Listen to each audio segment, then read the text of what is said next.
మరి రాబోయే రోజుల్లో నెక్స్ట్ పార్టీని లోకేష్ ఏ స్థాయిలో లీడ్ చేయగలుగుతారని మీరు అనుకుంటున్నారు? డెఫినెట్గా he can do an excellent job.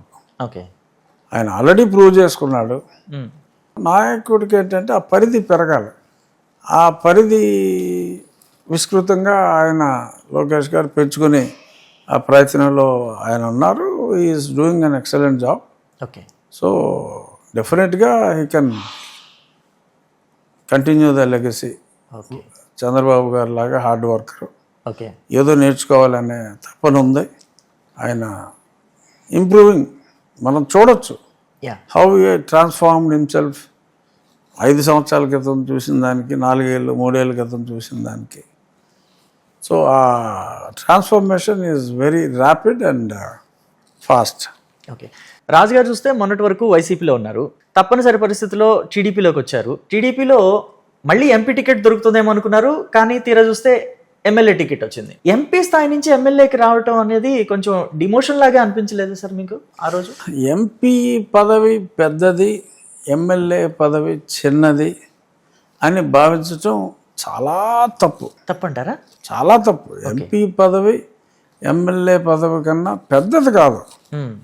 అదొక డిఫరెంట్ పాత్ర, ఇదొక డిఫరెంట్. కానీ చూసే వాళ్ళకి అలాగే అనిపిస్తుంది కదా సార్? ఎవడన్నా చూసే వాళ్ళకి అలా అనిపిస్తుందేమో నాకు తెలియదు, కానీ బేసిక్గా ఆంధ్రప్రదేశ్లోనే కాదు, భారతదేశంలో 90% ఎంపీలు ఎమ్మెల్యే టికెట్ దొరక్క ఎంపీలు అయిన వాళ్ళే.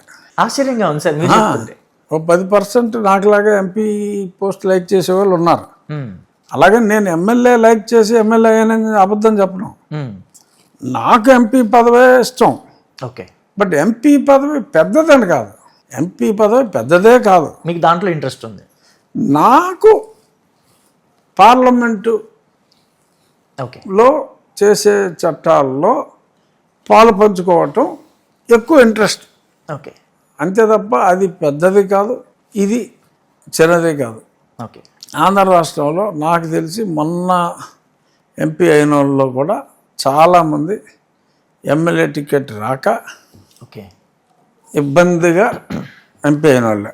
ఒక క్వశ్చన్ ఇది కొంచెం కాంట్రవర్షియల్గా అనిపిస్తుంది నాకు అనిపిస్తుంది, మరి మీరే సమాధానం చెప్పాలి. అంటే అడిగిన వాళ్ళందరికీ ఇంటర్వ్యూ ఇచ్చేస్తారు మీరు, చిన్న ఛానలా పెద్ద ఛానలా అని కూడా చూసుకోరు. కానీ ఆ ఇంటర్వ్యూకి వచ్చిన వాళ్ళు మీకైతే శుద్ధులు చెప్తారు. మీరు రాజ్యాంగబద్ధ పదవిలో ఉన్నారు, మీరు తొడగొట్టొచ్చా, మీరు సవాళ్ళు విసరొచ్చా, రాజకీయాలు మాట్లాడొచ్చా అని చెప్పేసి మీకు శుద్ధులు చెప్తారు. కానీ గతంలో అదే రాజ్యాంగబద్ధ పదవి, మీరు ఇంకా డిప్యూటీ స్పీకర్ పదవిలో ఉన్న వాళ్ళు కూడా పొలిటికల్గా చాలా కొంచెం భయంకరమైన పదాలు వాడారు. సో అలాంటి వాళ్ళకి ఎప్పుడూ శుద్ధులు చెప్పని వీళ్ళు మీ ఒక్కళ్ళ దగ్గరకు వచ్చేసరికి ఎందుకని చెప్తారు? మీ ఒక్కళ్ళ దగ్గరకు వచ్చేసరికి రూల్స్ గుర్తొస్తాయి వాళ్ళకి?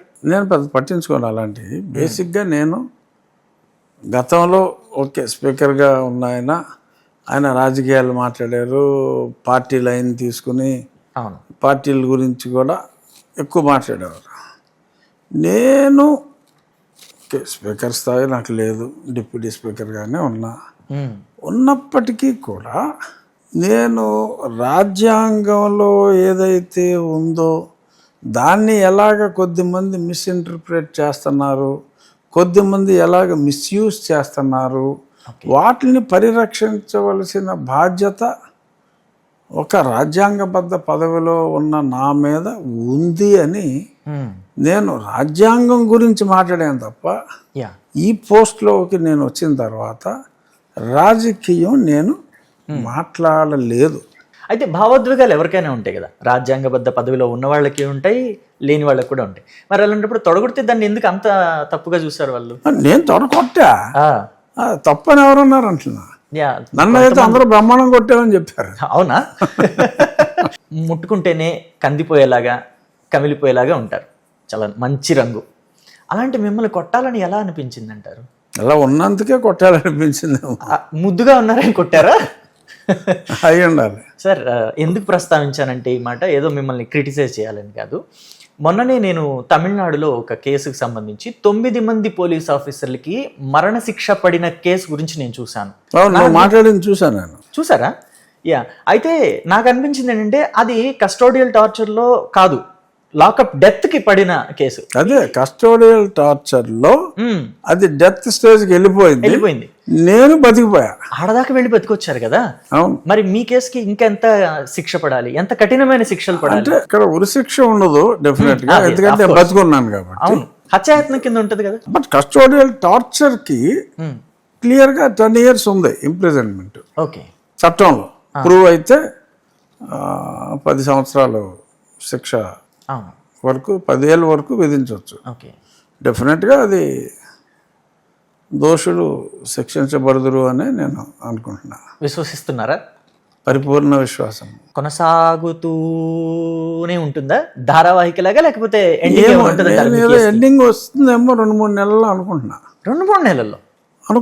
ఏంటి సార్ అంత సెన్సేషన్ గా చెప్పారు 2-3 నెలల్లో అని చెప్పేసి? అంటే ఇప్పుడు ఆల్రెడీ సునీల్ నాయక్ ఒక స్టేజ్కి వచ్చింది. మ్మ్. సో మొన్న ఫైనల్ మీ యాంటిసిపేటరీ బెయిల్ రద్దు గురించి కోర్టులో కూడా వచ్చింది. మిమ్మల్ని అత్యధికంగా ఇష్టపడే ఆ 4 కుమారుల్లో కూడా ఒకరు ఉన్నారు కదా దీంట్లో. ఆ 4 కుమారుల్లో ఒకడు ఉన్నాడు కదా. యా, మరి ఏంటి ఆయన ఎప్పుడు విచారణకి, ఆయన ఎప్పుడు మరి చెరసాలకి? ఒకసారి పిలిచారు విచారణకి, మళ్ళీ పిలుస్తారేమో ఎనీ మూమెంట్. ఓకే. గుమ్మడికాయ దొంగ ఎవడంటే భుజాలు తడుముకున్నట్టు ప్రతి దానికి వారి వారి అనుచర గణాలతో, ప్రమద గణాలతో, సో ఇలా రకరకాలుగా చంద్రబాబు నాయుడు గారు ఒక్క రఘురామకృష్ణరాజు అనే వ్యక్తి కోసం ఒక పెద్ద ఆర్మీ కలిగిన ఎయిమ్ అనే సంస్థ, కోట్లాది మంది ప్రజలున్న ఎయిమ్ అనే సంస్థ అధినేత ఓకే. అతన్ని టచ్ చేస్తే కోట్లాది ఓట్లు ఈ తెలుగుదేశానికి దూరం. రాకుండా పోతాయి. ఓకే. మరి అటువంటి నిర్ణయం చంద్రబాబు నాయుడు గారు తీసుకుంటారని వీళ్ళే సోషల్ మీడియాలో అదే పనిగా రాస్తున్నారు. ఓకే సార్, మీ కస్టోడియల్ టార్చర్ కేసే ఉంది. మీ ఒంటి నిండా దెబ్బలు, కాళ్ళు కూడా ఎర్రగా కమిలిపోయినాయి. కాళ్ళు కట్టి లాఠీతో, రబ్బర్ బెల్ట్తో కొట్టారు. చాలా తీవ్రంగా ఆల్మోస్ట్ 5 రౌండ్లు. ఓ, ఒక్కో రౌండ్ 25 నుంచి 30 సార్లు అలాగా గ్యాప్ ఇచ్చి మధ్యలో కొంచెం నడిపించి ఓకే 5 రౌండ్లు. అన్ని దెబ్బలు కొట్టిన తర్వాత ఒక డాక్టర్ ఆ దెబ్బల్ని చూస్తే ఎస్ ఇవి కొట్టిన దెబ్బలే అని చెప్తారు కదా. సామాన్యులమైన మాకు కూడా, డాక్టర్ చదవకపోయినా సామాన్యులమైన వాళ్ళకు కూడా, ఎవరికైనా సరే అవి దెబ్బలే, ఎస్ అవి దెబ్బలే కొట్టిన వల్లే వచ్చినాయి అని చెప్తారు కదా. కానీ ప్రభావతి గారు ఎందుకని ఇవి కొట్టిన వల్ల వచ్చినాయి కాదు, ఆయనకి ఏదో ప్రాబ్లం ఉంది, హెల్త్ ప్రాబ్లం? ప్రభావితురాలైందా? ఈ సునీల్ కుమార్ హాస్పిటల్కి వెళ్ళి మాట్లాడి చేశాడు. బట్ డాక్టర్స్ అందరూ 164 స్టేట్మెంట్స్ ఇచ్చారు. ఓకే. మమ్మల్ని ప్రభావతి వీరిని ప్రభావితం చేసి దొంగ రిపోర్ట్లు